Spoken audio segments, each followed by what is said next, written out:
In order to show that we are converted, we must sustain and follow the Lord's anointed servants, even when we don't agree with them or even if we think they're wrong. This is the real mark of conversion. Many men with testimonies have been unable to do this. In this dispensation, to name just a few, Oliver Cowdery, David Widmer, Martin Harris, 3 witnesses, the Book of Mormon. Thomas B. Marsh, who was the first president of the Quorum of the 12, had this very problem. They refused to sustain the Lord's anointed servant, and it led to their expulsion from his church.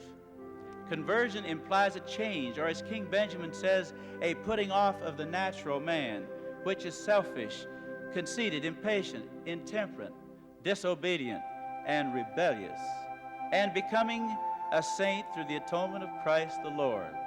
This would mean becoming even as a child, submissive, meek, humble, patient, full of love, willing to submit to all things which the Lord seeth fit to inflict upon him, even as a child does submit to his father. In order to emphasize this particular point, Jesus said, "Not he that saith, Lord, Lord, will be saved, but he that doeth the will of my Father which is in heaven." Jesus was completely committed to doing the will of his Father, and he was unequivocal in his counsel to us that we follow him and do the will of the Father as well. Then conversion would mean that we do the will of the Father. And how would we know what the Father's will is?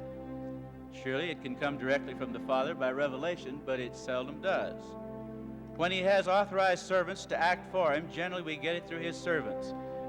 The president of the church, the general authorities, the stake president, the bishop, the branch president, or in other words, the Lord's anointed servant.